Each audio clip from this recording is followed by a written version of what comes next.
አሰላሙ አለይኩም ወራህመቱላሂ ወበረካቱ። ውድና የተከበራችሁ የቻናሌ ቤተሰቦች እንደምን አላችሁ? እንደምን ከርማችኋል? ኢንሻአላህ ከባለፈው የቀጠል ትረካችን እንቀጥላለን። የሂባዋ ናርዶስ ክፍል 7። ናርዶስ የውጭ በሩን ከፍታ ስትገባ ስታያት ደስታ ወረራት። ቢያንስ የምታወራው ሰምቶ የሚረዳት የሚችል አንድ ፍጡር ከውብ እስር ቤት ክልል ውስጥ ገብቷል። ቀመር የእሁድ ሌሊት ዓመት ያህል ረዝሞባታል። የሰኞ ጠዋት ለመጀመሪያ ጊዜ የኢምራን ቤት ውስጥ ብቻዋን የምታሳልፍበትና ለወራት ያቀደችውን መተግበር የምትጀምርበት ጠዋት ስለሆነ ናፍቋታል። ይርቃል እንጂ አይቀርምና ጎህ መቅደዱን የመስጊድና የቤተ ክርስቲያን ድምጾች አበሰሩ። ከመኝታዋ ተነስታ ከስግደት በፊት የሚከናወነውን ትጥበት ለመከወን ውሃ ፍለጋ ወጣች። በውስጡ የኢምራን ጠባብ ቤት ውስጥ ገብታ ስትንጎዳጎድ ይታያታል። የንጋት ስግደቷን ከከወነች ለአንድ ሰዓት ያህል ካጠናች በኋላ እየዞረች ጓደኞቿን መቀስቀስ ጀመረች። በጠዋት ተነስተው ልብስ ለማጠብ ተነጋግረው ነበር። ከረጅም ጭቅጭቅ በኋላ ሁሉም ከእንቅልፋቸው ተነሱ።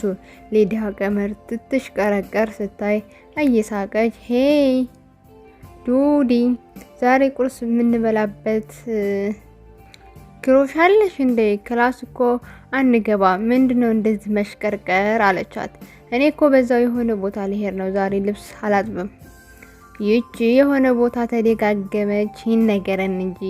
ሃይማኖት ጣልቃ ገባች። ቀመር ዝም ስትል ሁሉም በአይኖቿ ይመረምሯ ገቡ።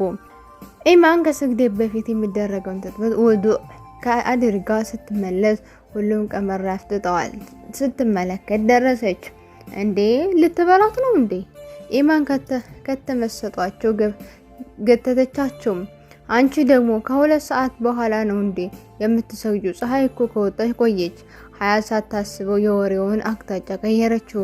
ኢማን የንጋት ስግደት በሰዓቱ እንደመስገድ የሚከብድ ነገር የለም።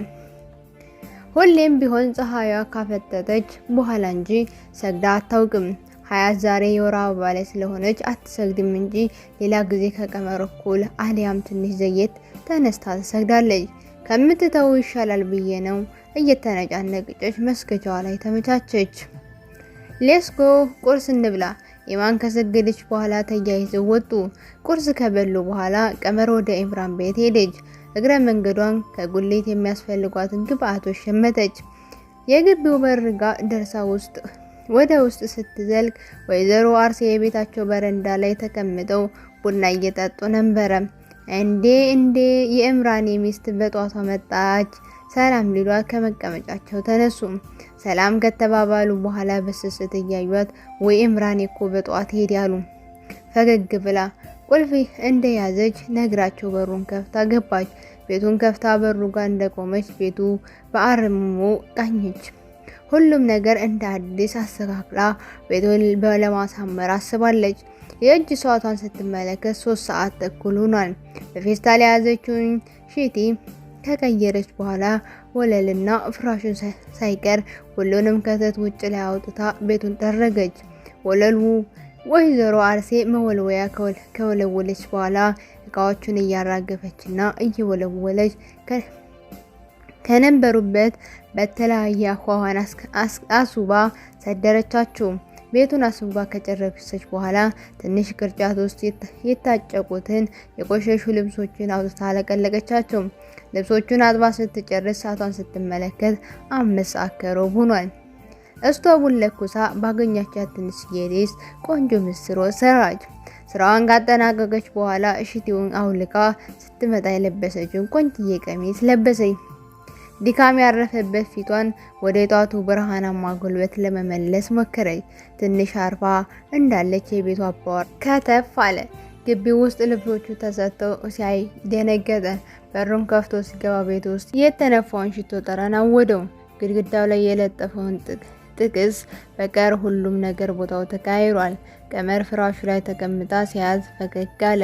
እሷም ፈገግ አለች። እሺ ቀውሷ አነባለህ ያልሽው ቤቱን ነው እንዴ? ሳቀ። እንዲህ እንደምታየው ከገሃነብ ወደ ገነት እድገት አግኝተሃል። ተፍነከነከች። እባክሽ እንደውም ማስተካከላለሁ ብለሽ አበላሽሽው። መስተካከል አታውቂማ። ለዛ እኮ ነው የምር ግን ቤት ለሴት ያሽቋልጣል ብል ወንድ አይደል እንዴ? ወዶ ነው የተሳሳቁት። ትንሽ ከተጨዋወቱ በኋላ እንጀራ ገዝቶ መጣና ምሳቸውን የሰራችውን ምስር በሉ። ከሰዓት ትምህርት ስለነበራት ከሰገዱ በኋላ ወደ ግቢ ሸኛት። እየተካሄደ ያለው ነገር ሁሉ ከቁጥጥር ውጭ እየሆነ ነው። በፍጹም ይሆናል ብሎ ያላሰባቸው ነገራቶች እየተከሰቱ ነው። ይቺ የእሳት ዳር ጨዋታ በአግባቡ ካልሞቋት ማቃጠሉ አይቀርም። በውለዋ ተደስታ እየፈነጠዘ ወደ ግቢ ገባች። ወይኔ ሂባዬ ተጎሳቁለሻል እኮ። ትንሽ የእንግዳ ማረፊያ ውስጥ እንደተቀመጡ ናርዶስ በስስት አየቻት። ሂባ ከማልቀስ በቀር የምትመልሰው መልስ አልነበራትም። ሂቡዬ ምግብ አትበይም እንዴ?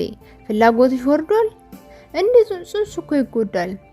አላህ ይሁነው ጽንሱማ በብስጭቴም አለመጨናገፉ አልሐምዱሊላህ። ኧረ በስመ አብ በይ ደግሞ መጨንገፍ ምን አመጣ?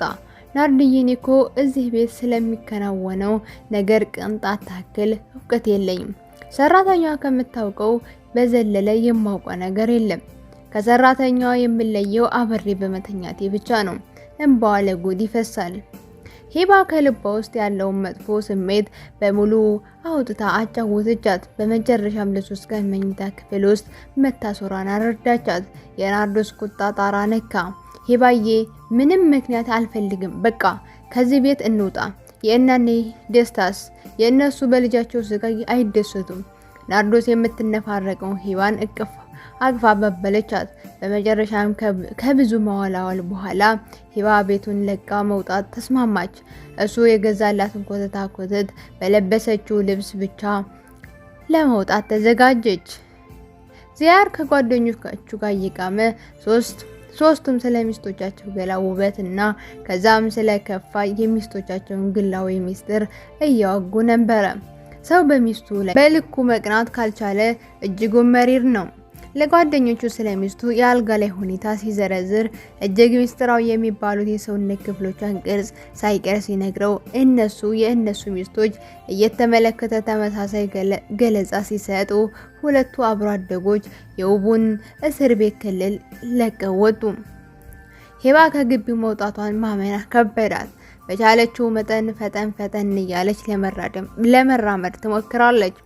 አይዞሽ ሂባዬ ከዚህ በኋላ አይደርስብንም፣ ናርዶስ ተስፋ ትሰጣታለች። የውስጥ ለውስጥ መንገድ ልብሳቸውን እንደለበሱ ጨርቃቸውን ታክሲ ለመያዝ አስፋልቱ ዳር እንደቆሙ የሂባ ስልክ ጠራ። ደወለ። ሂባ በድንጋጤ ፈዘዘች። ማን ነው? ዚያድ። በቃ አንሺውና ከናርዶስ ጋር አስፋልት ጋር ለማየት ወጥተን ነው በዩ። ስልኩን እንዳነሳችው ዚያድ ስሚ እስኪ ከመኝታ ቤት ሾራብ አቀበኝ አለ። እሺ ብላ ቶሎ ስልኩን ዘጋችው። የእውነት ልብሱን ፈልጎ ሳይሆን በቃል የነገራቸውን በከፊል በአካል ሊያሳያቸው አስቦ ነበር። አጠራሩ የመቀመጫውን ውበት፣ የጡቶቿን ስድርነት ብዙ ጊዜ አይተው የቋመጡበት ድጋሜ ሊያሳያቸው የፒያሳ ታክሲ ውስጥ ሲገቡ ድንጋጤው ትንሽ ቀለል አለላቸው። ናርዶስ በደስታ መንፈስ ሂባ አቀፈቻት። የታክሲውን ስታዲየም ደርሶ ወደ ፒያሳ ሲግጣ ዚያድ መልሶ ደወለ። አሁን ሂባ ከቅድሙ ተረጋግታለች። ስልኩን አንስታ ቆይ ውጭ ስለሆንኩ ነው ስመለስ አቀበልሃለሁ አለችው። ውጭ ደነፋ። አው ውጭ ምን ነው? እሺ አሁኑ ተመለሽ፣ አትበሳበሺ። እሺ ስልኩን ተዘጋ። ናርዶስ እና ሂባ ተያይተው ተሳሳቁ። ሂባ እስካሁን ይሄን ለማድረግ ባለመድፈሯና ስቃን በገዛጇ ማራዘሟ አፈረች። ሳታስበው ፈገግታ ፊቷን ወረረው። አየሽ አይደል ቀላል ነው፣ ዝም ብለሽ ያጋነሽው። እኔ የነነነን ጉዳይ ነው እኮ በጣም ያስጨነቀኝ። ናርዶስ ፈገግ አለች። የጉንጯን ስር ጉዶች የፊቶቿ በብርሃን አጠመቁት። አይዞሽ ሂባዬ፣ እሱም የኔ ኃላፊነት ነው፣ ምንም አያሳስብሽም። ሂባ በራሷ የናርዶስ ትከሻ ላይ አሳረፈች። ናርዶስ በቀኝ እጇ ራሷን አሻሸቻት። ዛሬ የመጨረሻ ቀናችን ነው። እንዲህ ከዚህ በኋላ የሚቀራችሁን ፋይል ፈተና ብቻ ነው። እስከ ዛሬው ትምህርቶቻችን ላይ ያልገባችሁ መጠየቅ የምትፈልጉን ነገር ካለ መጠየቅ ትችላላችሁ። አስተያየትን ብትሰጡ ደስ ይለኛል። የክፍሉ ተማሪ በሙሉ በጥሞና እያዳመጡ ነበረ። ሰላም እጇን አወጣች። እሺ ሰላም፣ በመጀመሪያ በፍጹም ጀማሪ አስተማሪ አትመስልም። በጣም ተመስጠን እንድንከታተል አድርገህናል እና ለሱ ላመሰግንህ እወዳለሁ። ከሱ በተጨማሪ ይሄው ካንተ ጋር እየተማከር የጀመርነው የሴቶች መብትና የሴቶች ማብቃት ላይ የሚሰራውን የሴቶች ንቅናቄና የወንዶች አጋርነት ቢሮ የማቋቋም ጉዳይ ተሳክቷል። ከሚቀጥለው ሴሚስተር ጀምሮ የግቢው በጀት ተመድቦለት ሊከፈት ነው። የብዙዎችን ህይወት መቀየር የሚያስችለን መንገድ ስላመላከትከን ከልብ እናመሰግናለን። ከግቢውም አልፎ ሀገር አቀፍ ተጽዕኖ ፈጣሪ እንድንሆን ለማድረግ እንደምንተጋ ቃል እገባልሃለሁ። አንድ ነገር ልጠይቅህና የምፈልገው በሐቀኝነት እንደምትመልስልኝ ተስፋ የማደርገው ስለ ሴቶች መማር ማወቅ በራሳቸው ጣፈንታ ላይ መወሰን እንድትጨነቅ ያደረገ ምንድን ነው? ምክንያቱም አብዛኞቻችን የልብ ውስጥ የነበረን ጥያቄ ነው። ክፍሉ ተማሪ በሙሉ አጨበጨበ። ይምራን ፈገግ አለ፣ ተሽኮረመመ። በአይኑ ክፍሉን ቃኘ። ቀመር አይኖቿን በልጥጣ መልጠጥ አድርጋ ምላሷን አወጣችበት። በሷ አነሳሽነት እንዴት ተጠየቀ ጠርጥሯል። ፈገግ አለ። ድጋሜ በትዝታ 3 ዓመትን ወደ ኋላ ተመለከተ። የጥያቄያቸውን መልስ ያለው ከ6 ወር በፊት የተፈጠረው ክስተት ላይ እንደሆነ ያውቃል። እሺ መልካም። ጉሮሮውን ጠረገ። ሂባ የምትባል ልጅ እጅጉን የምወዳት ልጅ ነበረች። የክፍሉ ተማሪ ተመስጦ ይሰማዋል።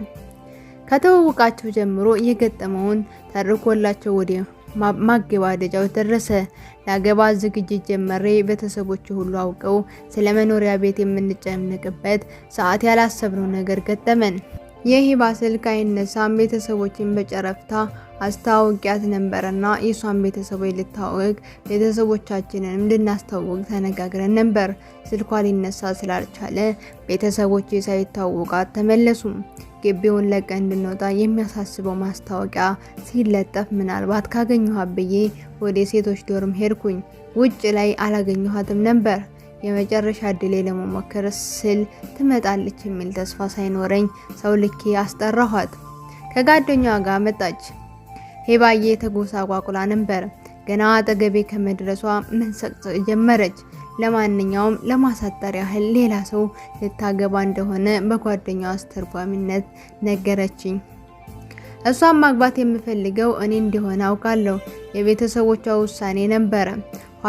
ኋላ ላይ ሰውየው ደግሞ የነገርኳችሁን የትምህርት ጥማቷን እንደገደለው ደረስኩበት።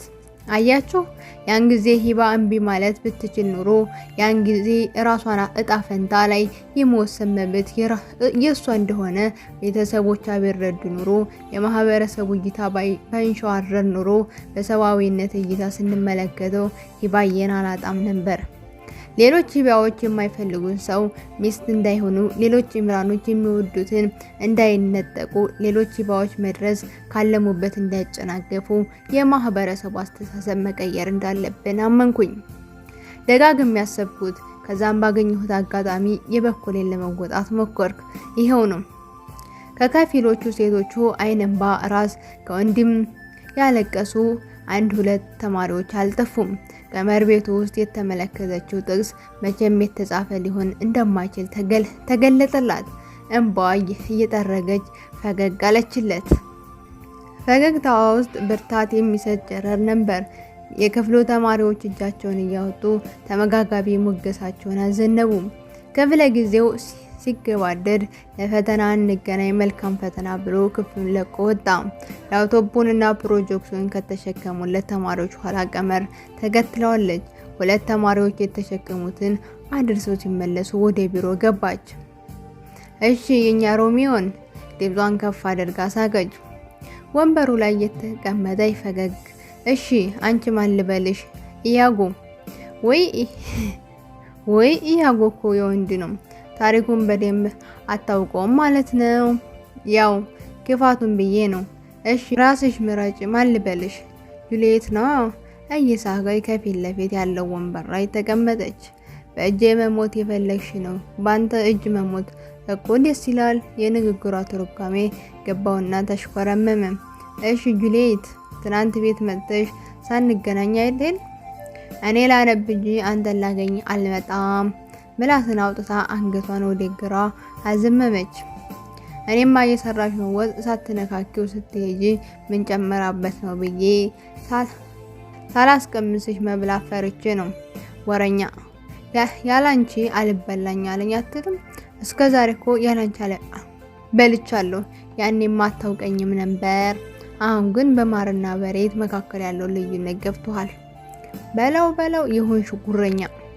እሺ ስማ፣ ከዚህ በኋላ ቤት ከሰኞና ሮብ ውጭ ደስ ባለኝ ቀን እመጣለሁ። ፋይናንስ ደርሷል። በደንብ መቸከል አለብኝ። ወጥ ለመስራትና ቤት ለማጽዳት እየመጣሽ ስለ ጥናትማ ታወሪያለሽ እንዴ? አይጋጭም? ዝም በል እባክህ ኮተታም። በቃ ይሄን ልንገርህ ብዬ ነው። ልሄድ ነው። ቻው። በፈገግታዋ እንደተዋወች ቢሮውን ለቃ ወጣች። ባትሄድ ደስ ይለው ነበረ። ትንሽ ቆይ ለማለት ግን ድፍረት አጣ። እየተካሄደ ያለውን ነገር ሁሉ ደስ እያለው፣ በተመሳሳይ ሰዓት ደግሞ እየከፋው ነው። ሰው ለምዶ የማጣት ስቃይ ከዚህ ቀደም አይቶታል። ድጋሜ እንዳይሰበር ይፈራል።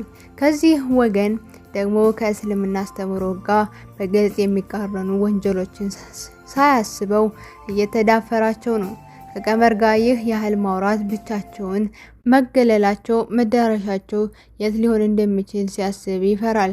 በቃ ከዚህ በኋላ አትድረሽብኝ ሊላት ይፈልግና አቅም ያጣል። ቀመር ከኢምራን ቢሮ እንደወጣች ያመራችው ወደ ዶርም ነበር። የዶርም ጓደኞቿ ምሳ ለመብላት ሲወጡ መንገድ ላይ ተገናኙ። ደብተሯን አስቀምጣ ተመለሰችና ተያይዘው ምግብ ወደሚበሉበት ትንሿ ምግብ ቤት ሄዱ። ምሳቸውን በልተው እንደጨረሱ አራቱም የዶርም ልጆች በአይናቸው ሲያወሩ አየች። ቡና እና ሻያቸውን ካዘዙ በኋላ በአንድነት አፈጠጡባት። ሰዎች ምንድነው አፈጠጣችሁብኝ እኮ? ሊዲያ የያዘችውን የሻይ ብርጭቆ ከመካከላቸው የተቀመጠውን መደገፊያ አልባ ወንበር ላይ እያስቀመጠች ሳቀችና ዚስ ገር ኢዝ ኦን ፍሪ የሚለው ዘፈን መዝፈን ጀመረች። ኢማን፣ ሀያትና ሃይማኖት ያጨበጭባሉ። ኧረ አየር አትያዙ፣ ምን ተገኝቶ ነው? ሊዲያ መዝፈኗን አቁማ አፍጥጣ እያየቻት ምንድነው የምትይው? ሀያት ልተርጉምልሽ እንዴ? መካኒካል ቲቸርን አፍቅረሽዋል እያለችሽ ነው ወይ? እናንተ ደግሞ እስኪ የማይመስል ወሬ አታውሩ። ኢማን ከመሆን ቀሙ ማፍቀር እኮ ኖርማል ነው። ባይሆን አሁን ያለሽበት ሁኔታ አስረጂውና እናግዝሽ። ለቀመር ኢምራንን አፈቀርኩ ብሎ መናገር ምንም ሀፍረት የለውም። ለሱ ያላት ስሜት የሆነ ግንኙነታቸውን የምትደብቀው እሱ ላይ የሚፈጠር ችግር ይኖራል በሚል ስጋት ነው። ልናገር አልናገር በሚል ሀሳቦች መሀል ተመላለሰ። ሃይማኖት የሆነ ቦታ ስትሄጅ እኮ ገብቶናል፣ እሺ ብሎሻል ማለት ነው? ኧረ አልጠየቅኩትም። ገና ሳታስበው አመለጣ። ሊዲያ እና እስካሁን ኪስ አላደረግሽም? መሬት ያዥ ባክሽ። እኔ እሱን ለእንደዚህ አይነት ነገር አይደለም የማስበው። ኢማንና እንዲያስጠናሽ ነው ያፈቀርሽው? ሁሉም ሳቁ። ሀያት ፈገግ እንዳለች እስኪ የተፈጠረውን ሁሉ ንገሪን፣ እናንተ ደግሞ ዝም በሉ አለች። ከመጀመሪያው አሁን እስከ ደረሱበት ያለውን ነገረቻቸው። ተገረሙ እና አንድ ቤት ውስጥ ዘ ኪንግ ኤንድ ዘ ኪውን ብቻችሁ ሆናችሁ ሊያውም ፍራሽ ላይ ስልብ ነው እንዴ? ሊዲያ ማመን ከብዷት ኢማን እና ለምን አትነግሪውም? ከዛ እሺ ካለ አሪፍ፣ ካልሆነ ደግሞ ቶሎ መገላገል አይሻልም? ምን ብዬ ነው የምነግረው? ሀያት ቀሙዬ በቃ ቶሎ ንገሪውና ተገላገይ። ሊዲያ እወድሃለሁ ምናምን እንዳትዪው እሺ፣ በቃ ከንፈሩን ሳሚው፣ የዛኔ ይገባዋል። ቀመር ምክራቸው ምንም አልተዋጠላትም። የራሷ የሄደችበት ያለው መንገድ ወደዋለች። አደራ ማንም እንዳይሰማሽ እሺ፣ አስጠንቀቂያቸው። ሂባና ናርዶስ ቤት እንደደረሱ ሂባ ወደ ቤተሰቦቿ ቤት በቀጥታ እንድትገባ አልፈለጉም። መጀመሪያ የተፈጠረው ክስተት በሙሉ ቤተሰቦቹን ሊረዱና የሚያስፈልጋትን ከለላ በማድረግ የሚያስችል ስነ ልቦና ሊኖራቸው እንደሚገባ ተረድተዋል። የናርዶስ መኝታ ክፍል ውስጥ ተቀምጠው ትንሽ አረፍ እንዳሉ ዚያድ ደወለ። አላነሳችለትም። መሸት ሲል በተደጋጋሚ መደወል ጀመረ። የጫቱ ላይ ተነስቶ ሲፈልጋት እንዳጣት ገባት። አልጋው ላይ ተጋድመው የተፈጠረውን በመመልኩ ለቤተሰቦቹ መንገር እንዳለባቸው እየተወያዩ ወይዘሮ ዘርፌ ሂባ ሰውየውን ትታ መምጣቷን ደስ ብሏቸዋል። ከጀምሮም ለሱ መዳሯ ሲያንገበግባቸው ነበር። እስኪ እንሽለት ምን አባቱ ሊል ነው? ስልኩን አንስታ ስፒከር ላይ ያደረገች። ስሚ አንቺ የት ሄደሽ ነው? የሆነ ቦታ ሚስቱን የሚደበድብ ሚስት ባሪያ እንደሆነች የሚያስብ ሰው የሌለበት ቦታ መሸርሞጥ አማረኝ አትይም? አልልም። ልጄን አታንገላችሁ። አሁኑኑ ተመለሺ። የኔም ልጅ ነው ባክህ ልጅ አትበል እና አትመለሽም? ጠገብሽ በቃ አወራሽ ቦነነ አይደል? መቼም አልመለስም። ደግመህ እንዳትደውል። ስልኩን ጠረቀመችው። ናርዶስ ንግግሩን በግርምት እያዳመጠች ነበረ። ከዚህ ድንጋይ ራስ ወዳድ ጋር ነው 5 ወር ከምናምን ይኖርሽው? ማርያምን እኔ 1 ሳምንት እንኳን አልታገስም ነበረ። ሂባ የምጸት ፈገግ አለች። አይ ናርዲ፣ ይሄ አስተሳሰብ እኮ የኔም ነበረ። ቦታው ላይ ስትሆኝ ግን ብዙ ነገሮችን ያስረሱሻል። ለማንኛውም ቤት ሂጂና የተፈጠረውን በደንብ አብራርተሽ ንገሪያቸው። ናርዶስ ከወይዘሮ ዘርፌ ጋር አብራ ሄዳ የተፈጠረውን በሙሉ ለቤተሰቦቻቸው አስረዳቻቸው። ዚያድ ደውሎላቸው ከጎረምሳ ጋር እየፈነጨች እንደሆነ ነግሯቸው ነበር። ናርዶስ የምትለውን ፍጹም ማመን ከበዳቸው።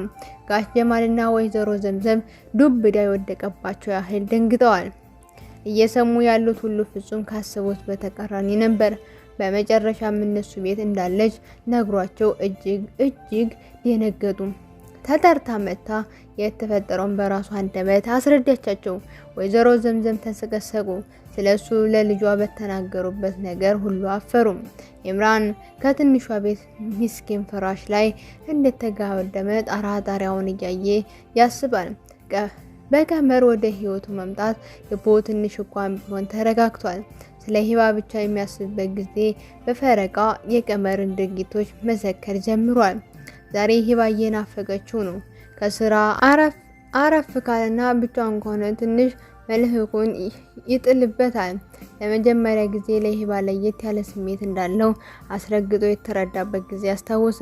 ቤተ መጽሐፍ ውስጥ በጋራ የተሳጣቸውን የቡድን ስራ እየሰሩ ከጎኑ ተቀምጣ ሀሳቧን ስትሰጥ የተናገረችውን መጽሐፍ አግቶት እጆቹን ሲንቀጠቀጡ ያመመው መስሏት ቀኝ እጁን በግራ እጇ ስትይዘው ምን ነው አመመህ እንዴ ብላ አይኑን በስስት ስታየው በሰውነት በሙሉ ውሃ የሆነ ሲመስለው አላመመኝም ብሎ ሲያቀረቅር አረጋግተው የቡድን ስራውን ሰርተው ሲጨርሱ የጋበሰችው ሻይ ለብሳው የነበረው ነጭ ሂጃብ፣ ጥቁር አባያና ጥቁር ሰማያዊ ክፍት ጫማ ከፊት ለፊት ቆማ እያየችው ያለው ይመስል ወለል ብለው ታዩት። የዛኔ ሂባ ሰው የሚያገባት ከሰው ጋር የምትተኛ እንደ ሰው ደካማነቱን ያለባት አይመስለውም ነበር። የሚያፈቅራት እንጂ የሚያገኛት ፍቅረኛው የምትሆን መስሎት አያውቅም።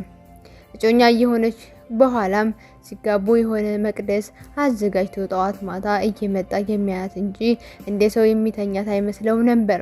ስለ ልጅ ስታወራ፣ ስለ ወደፊት ህልሟ ስትጫወት፣ ሰው መሆኗን ስታሳምነው፣ አይኖቿ ውስጥ ተስፋ ሲያይ እሷን እንደ ሰው ለማቀፍ፣ እንደ ሰው ለመሳም፣ እንደ ሰው ለመተኛት የሚያስፈልገውን ቅድመ ሁኔታ ትዳር ተረድቶ ለመተግበር ተጣደፈ። ሌላ ሰው እንዳገባች ሲያስታውስ ይናደዳል። በሙሉ አይኑ እንኳን በቅጡ ለማየት ያልደፈረውን ከንፈሯን ሌላ ሰው እንደገመጠው ሲረዳ ይበሳጫል። ግን እንደማያልቅ ያስባል።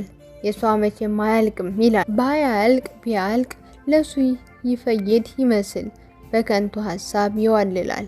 እንዳረገዘች ሲያስብ አደራውን ለሌላ ሰው የሰጠችበት ይመስለዋል። ኢንሻአላህ ክፍል 8 ይቀጥላል። ውድና የተከበራችሁ የቻናሌ ቤተሰቦች ለዚህ ቻናል አዲስ ከሆናችሁ ላይክ፣ ሼር፣ ሰብስክራይብ እያደረጋችሁ ቤተሰብ እንድትሆኑ በታላቅ ትህትና ጠይቃለሁኝ። ወሰላሙ አለይኩም ወራህመቱላሂ ወበረካቱ።